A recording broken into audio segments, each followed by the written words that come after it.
The locker room door creaked open like a gunshot in the silence. And there he was, Coach Joseph Harlan, his broad shoulders filling the frame, eyes locking onto mine before I could even yank my towel up.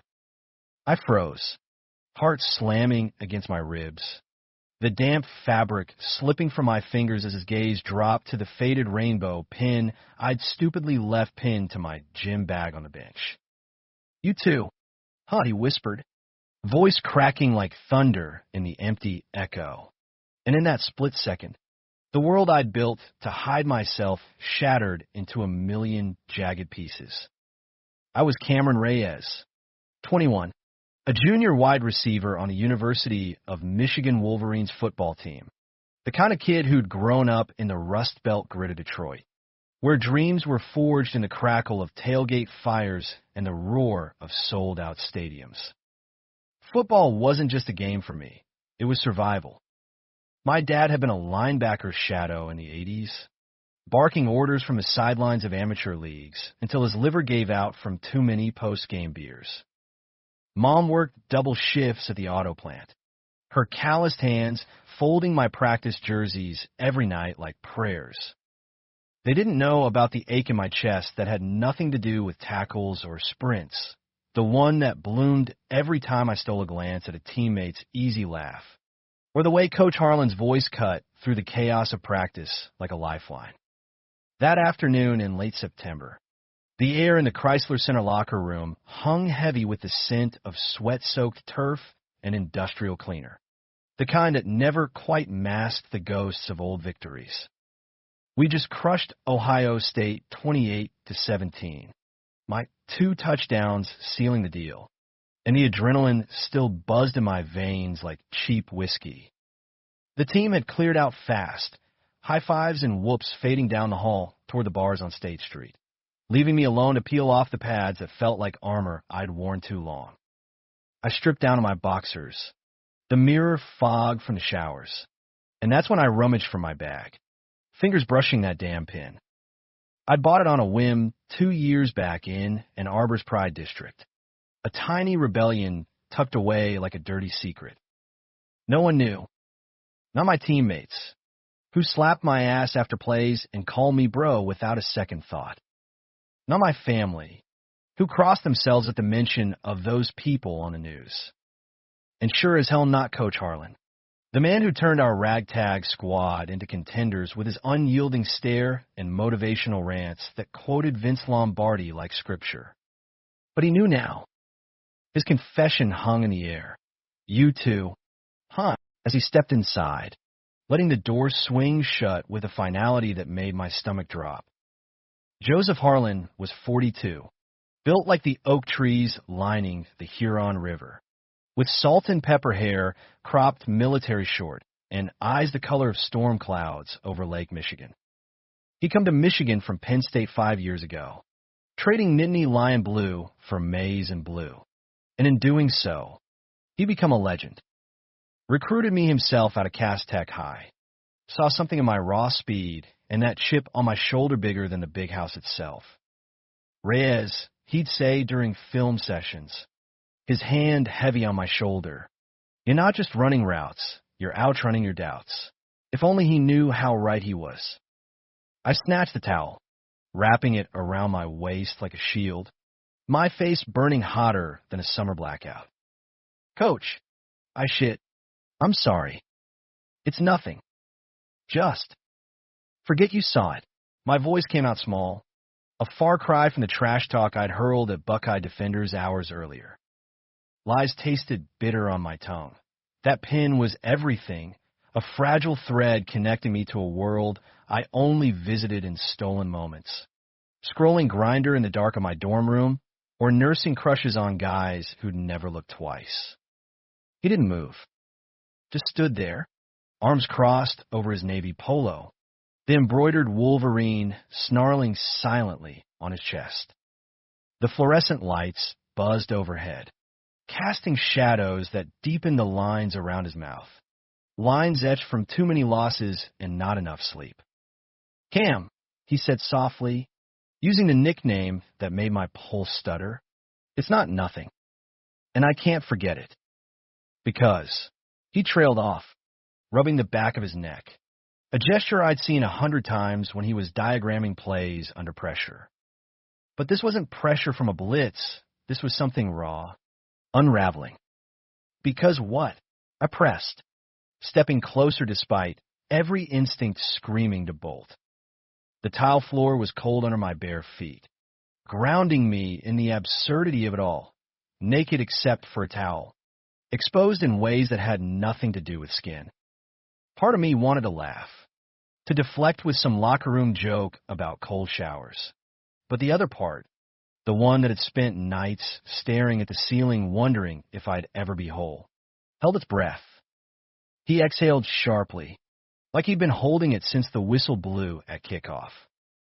Because I've been there, hiding. Every damn day, the words landed like a blindside hit, knocking the air from my lungs. Coach Harlan, the guy who high-fived governors at booster banquets, who quoted Bible verses in team meetings to fire us up, gay. It didn't compute.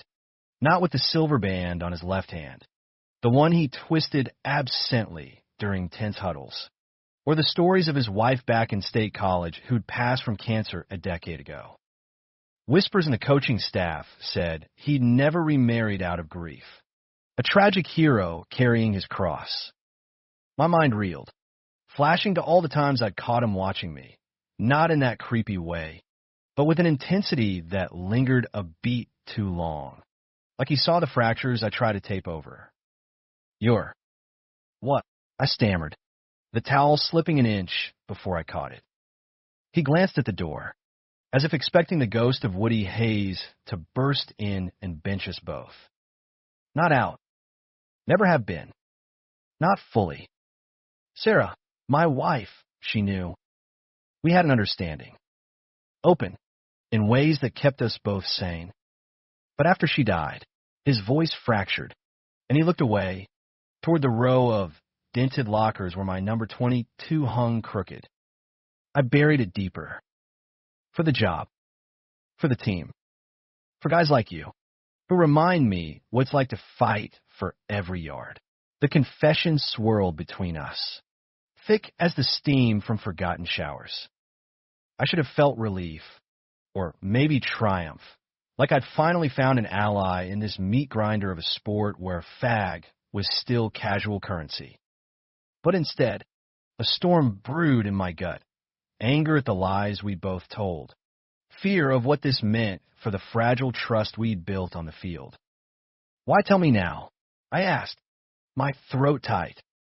After all this time, Joseph's eyes met mine again, fierce and unguarded. Because that pin, it's a flag on the play. And I'm tired of penalties I can't call myself. He stepped forward, close enough that I could smell the cedar of his cologne mixed with the tang of Gatorade on his skin. Cam, I've seen you out there, pushing harder because you're holding back off it.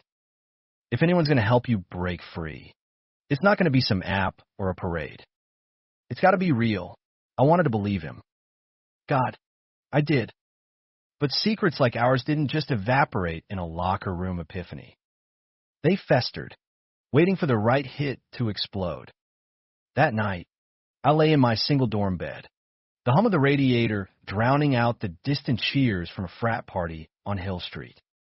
My phone buzzed with texts from the team, memes about my game-winning strut, emojis of dancing footballs, but I ignored them, replaying Joseph's words like a highlight reel on loop. You too. Huh, it echoed. A bridge or a trap. I couldn't tell.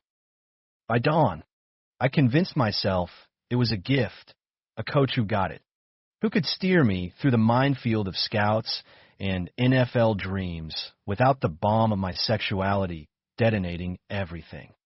Practice the next day was hellfire. Joseph ran us ragged on third down conversions, his whistle sharp as ever. But every barked order felt laced with subtext. Reyes, dig deeper. Don't let him see your doubt, he'd yell. And I'd nod, sweat stinging my eyes, wondering if he meant the route or the lie I wore like shoulder pads. Teammates noticed nothing amiss, To them, it was just coach being coach. The man who turned a 5-7 season into playoff contention. But after, in the weight room, he pulled me aside by the squat rack, his voice low amid the clank of iron. Meet me at the river trail tonight. 7. We need to talk, for real. I showed up at the Huron River path as the sun dipped low, painting the water in strokes of amber and rust. Ann Arbor's autumn was a postcard, crimson maples arching over the trail, the distant toll of St. Andrew's bells, but my nerves jangled like loose change. Joseph waited on a weathered bench, joggers discarded for khakis and a fleece that did nothing to hide the power in his frame. No wedding ring today. He'd left it at home, or maybe in his desk drawer with the game plans. We walked in silence at first, gravel crunching under our sneakers, the river murmuring secrets to the willows. I didn't plan this, he started finally, hands shoved in his pockets. Walking in on you. Admitting. Everything. But seeing that pin, it was like looking in a mirror from 20 years ago. He told me his story in fragments, pieced together like a defense's weak spots. Born in rural Pennsylvania coal country, son of a steelworker who equated toughness with silence. College at Penn State, where he walked onto the team and clawed his way to assistant coach, all while burying hookups in dive bars and anonymous glory holes. Sarah had been his anchor, a biochem PhD student who'd caught him at a campus queer alliance meeting, her laugh cutting through his walls like sunlight on frost. They'd married for cover, loved for real, raised no kids, but mentored dozens. Her death from pancreatic cancer had been swift, a thief in the night, leaving him adrift in a sea of condolences and casseroles. The word widower, a shield he'd wielded ever since. But you, he said, stopping to face me, the trail empty save for a jogger's silhouette fading into the dusk. You're young, calm, full of fire. You don't have to start with half a life like I did. My chest tightened, a mix of envy and fury. Easy for him to say, perched on the summit of his closet while I clawed at the base. And what if I do? What if coming out means losing the draft? The team? My family? Dad's already got scouts calling. Reyes has that blue-collar grit. Clean image. One whisper. And I'm yesterday's news. Joseph's jaw clenched, the muscle ticking like a countdown. Then you fight smarter. Not harder. He reached out, his hand hovering near my arm before dropping away. The almost touch electric in the cooling air. I'm not asking you to wave a flag tomorrow.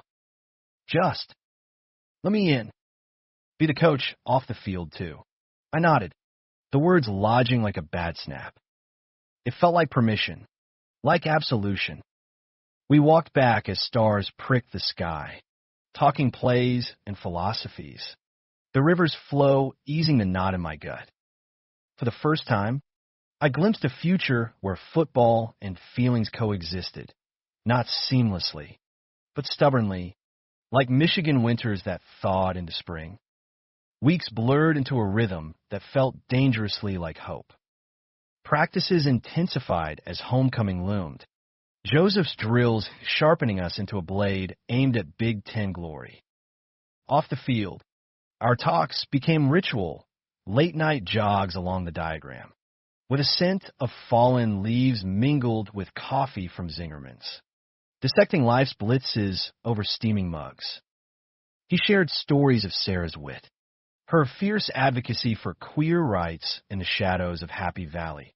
I confessed the terror of my first crush, a high school quarterback who'd call me bro right up until he punched a teammate for calling him one back.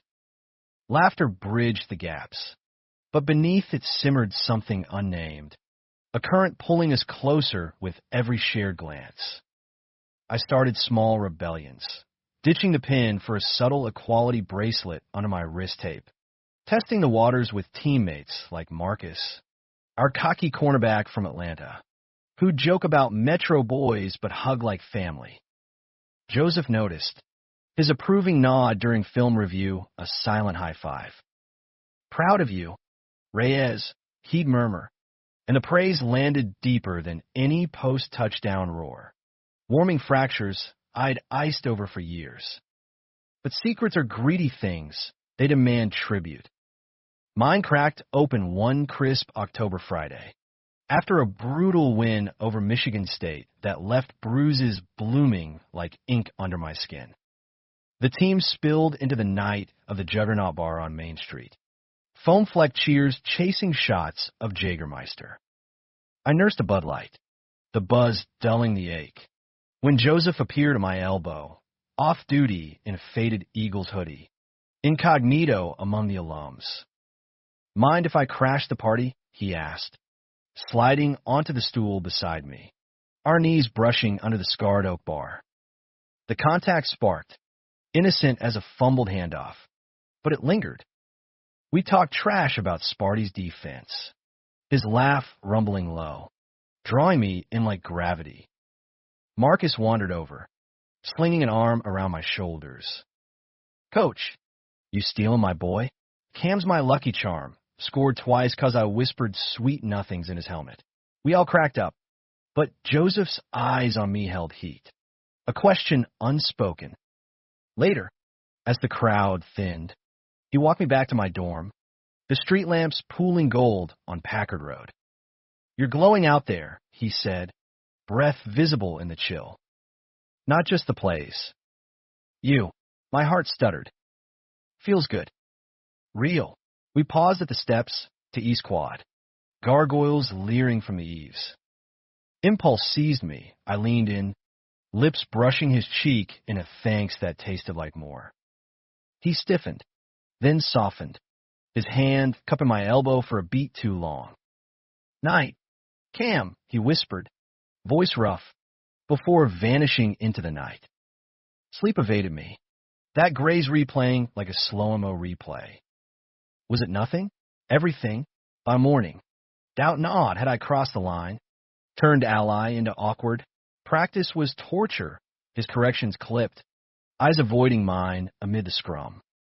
After, he cornered me in his office, the space cramped with trophies and scouting reports, the door clicking shut like a lock. Last night, he started, pacing behind his desk. It can't happen. The words hit like a sack from behind. I didn't mean, I began, but he cut me off. Face stormy. It's not you. It's me. The power dynamic. The stakes. If anyone even suspects. He trailed off, sinking into his chair, deflated. I lost a job once. Early on. Assistant at a D3 school. Rumors. They called it conduct unbecoming. Sarah pulled me out of that pit.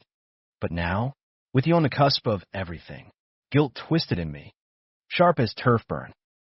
I've been naive, projecting my hunger onto his kindness. I'm sorry. Won't happen again. I turned to leave, pride stinging, but his voice stopped me. Cam, wait. It's not that I don't. He stood, rounding the desk, close enough to see the pulse in his throat. Feel it. But we can't. Not like this. The admission hung, a confession wrapped in caution tape. We agreed, boundaries, mentorship only.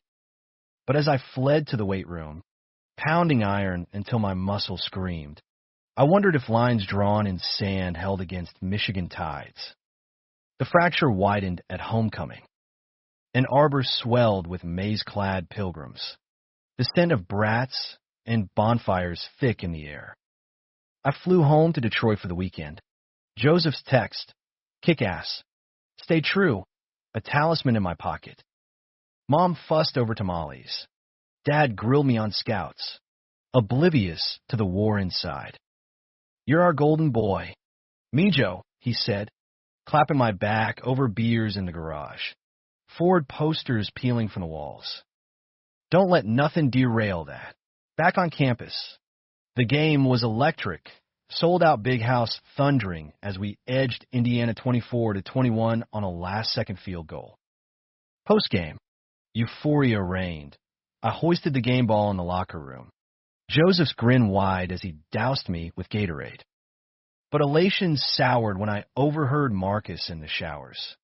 Voice carrying over the spray. Heard Coach Harlan's got a type, pretty boys like Reyes. Bet that's why he rides him so hard. Laughter rippled, ugly and barbed. My blood iced. Who'd started the whisper? A jealous walk-on? A booster with eyes too sharp? I dressed in silence, towel snapping like a whip, and confronted Joseph later at his campus apartment, a sparse off-campus spot overlooking the Arboretum, furnished with IKEA regrets and Sarah's old jazz records. It's out there, I spat. Bursting through the door, he'd buzzed open. Rumors. About us. His face paled, wine glass halfway to his lips. What kind? You. Me. Riding hard. The words tasted venomous.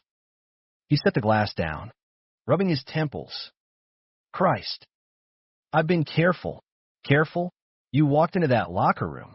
Confessed like it was halftime strategy. Anger surged. Years of suppression fueling the blaze. You think I wanted this? To pine after my coach while the team's calling me your side piece. Joseph recoiled, hurt flickering in his eyes. Cam, that's not, isn't it? I paced the living room, knickknacks rattling. You pull me close, then shove me away. Give me hope, then yank it. What am I supposed to think? He stood, voice steadying. You're supposed to think I'm protecting you. Us. One wrong move, and it's over for both. The fight escalated, words flying like errant passes, my accusations of cowardice, his defenses laced with regret. I loved her, Cam, deeply. But this, with you, it's not just risk, it's ruin. He admitted the half-truths, the wife, a memory he romanticized to fend off questions. The open marriage a shield for his own explorations. Fleeting and fraught. I've never let anyone in like this. Not since her. Tears pricked my eyes. Hot and unwelcome. Then why me? Why now? Because you see me. Not the coach. Not the widower. Me. His hand found mine. Tentative. And for a moment, the room stilled, the jazz crooning low, leaves whispering against the window. I pulled away. The touch too much. Too little. I need space, I muttered, bolting into the night.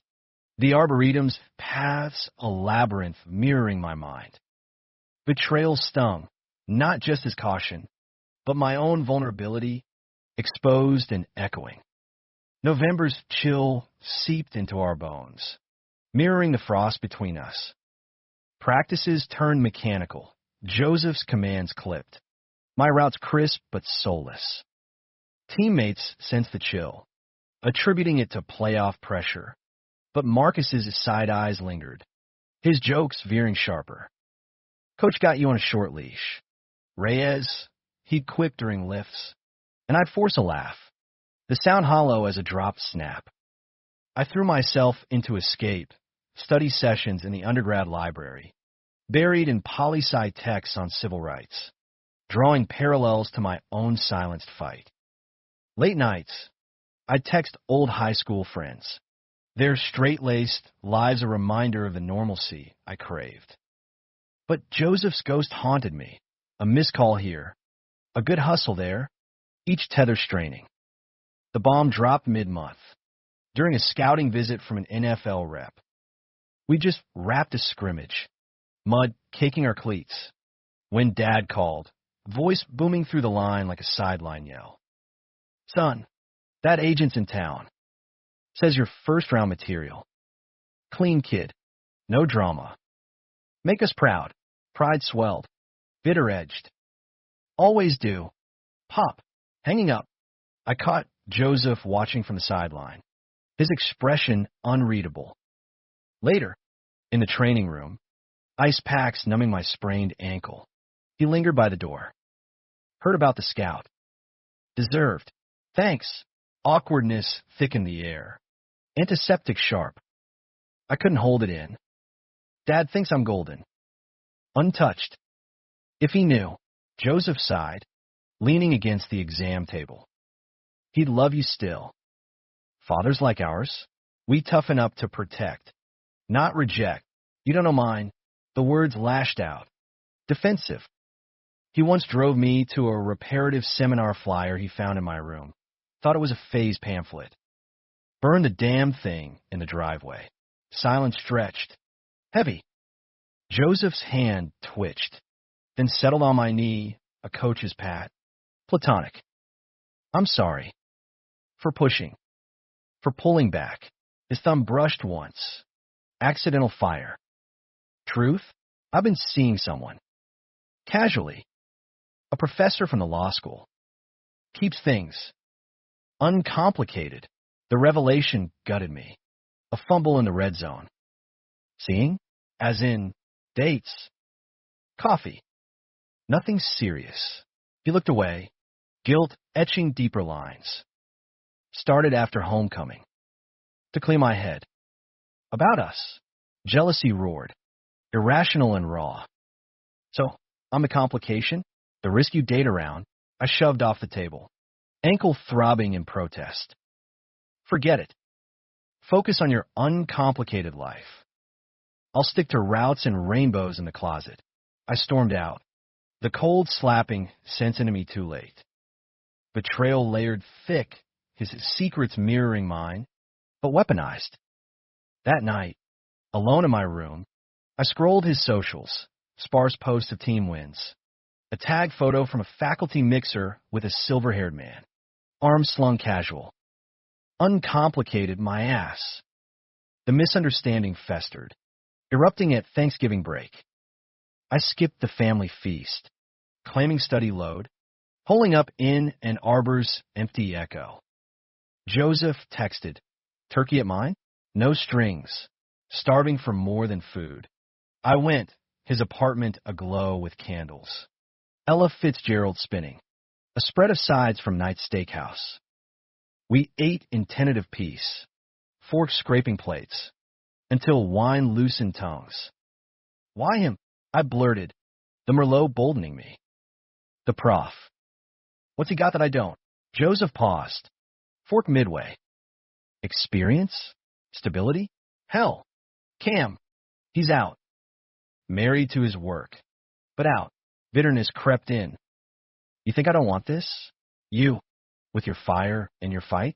Every day, I fight the urge to pull you close. To hell with the fallout. Then why not? Tears welled. Unbidden. Why hide? His chair scraped back. Pace halting. Because I did it once. With a player. Undergrad days.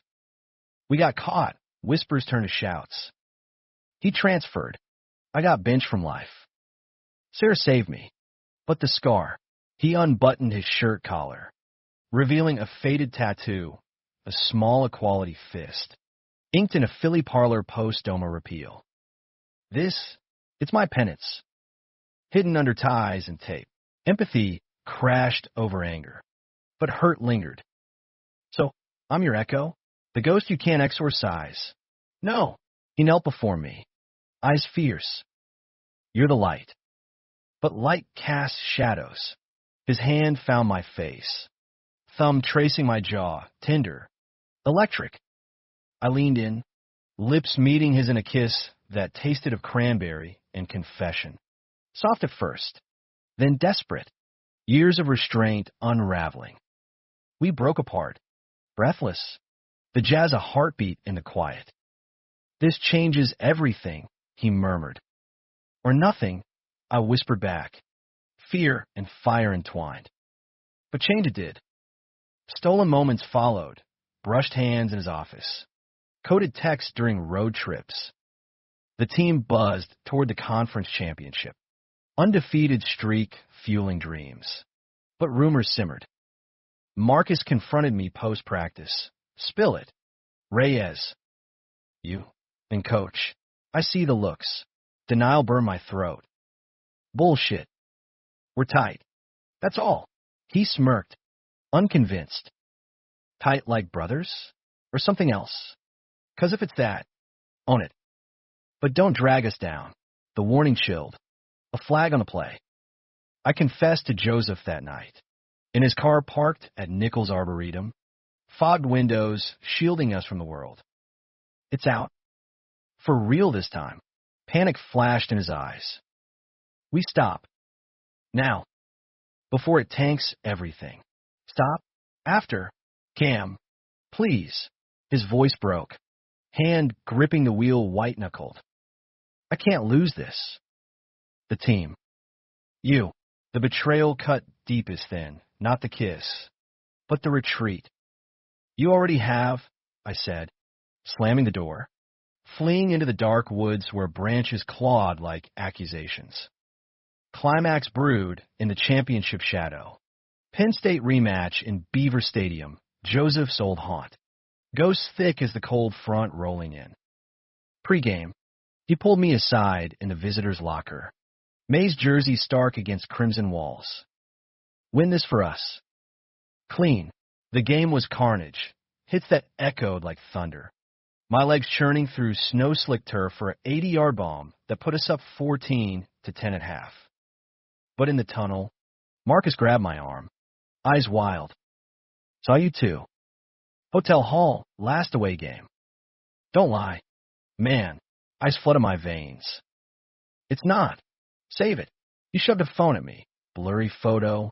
My silhouette leaving Joseph's room at dawn in East Lansing. Anonymous tip to the AD. It's done. Horror dawned. Betrayal's architect? Marcus. Protecting the brotherhood with a knife in the back. Or someone else. Grudge-fueled. The second half blurred. Interceptions. Fumbles. Our lead evaporating in a hail of Nittany fury. Final score, 27-24. Penn State. Joseph's post-game speech was steel. We rebuild. But his eyes on me screamed fracture. In the chaos of the bus ride home, he slipped me a note. My office. Midnight. Midnight found me slipping through the athletics complex like a shadow. Heart pounding louder than the overtime clock. Joseph's office was dim. Lit by a desk lamp's halo. Stacks of resignation drafts, mocking from the printer.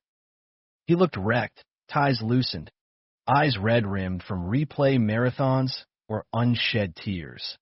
I couldn't tell. It's over, he said flatly, handing me a manila envelope. Official inquiry. Board wants my statement by dawn. I sank into the chair. The photo spilling out grainy, damning. Who? Doesn't matter. He paced. A caged lion. What matters is the lie. I taught you to fight fair. And here I am. Folding. Fury ignited. Scorching grief. You think quitting fixes this? Erases us. He whirled. Face crumpling. What else? Resign. Let you chase the draft untainted. Or fight. Drag you into the mud. Headlines. Hearings. Your name's synonymous with scandal.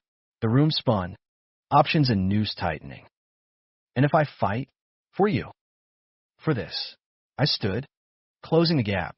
Hands framing his face. Rough stubble under my palms. Vulnerability bared. I'm not some kid anymore. I'm in. Tears tracked his cheeks. Silent. Cam. The cost. We pay it together. The kiss was fierce. A declaration. His arms crushing me close as if to merge our fractures. But dawn crept. Bureaucratic hammers falling. Emails from the AD. Interim suspension pending review. The week was apocalypse. Campus erupted. Whispers in the fishbowl. Protests on the diagram with rainbow flags waving defiant. Teammates splintered. Marcus. Guilt-ridden. Confessed the photos chain, stolen by a rival booster's mole. Leaked to fracture our streak. I covered for you, he admitted in the quad. Voice breaking. Thought it'd protect the team. I'm sorry. Man. For everything. Forgiveness came hard. A grudging nod amid the rubble. Dad called. Voice thunderous. What the hell's this on ESPN? Coaching you. Mom sobs followed. prayers clashing with pleas. Come home. Mijo. We fixed this. But home was fractured too. I drove to Detroit that night. The I-94 ribbon unspooling under wipers, slashing rain. Dad waited on the porch, beer in hand, face carved by regret. Heard the rumors. Thought they were bullshit. Then the call from your agent. It's true, I said, rain mingling with tears. All of it. Me. Him. Loving someone who sees me whole. Silence stretched. Eternal. Then, his hand on my shoulder, heavy, unchanged. Golden boys, still gold. Just. Shinier now. Mom enveloped me.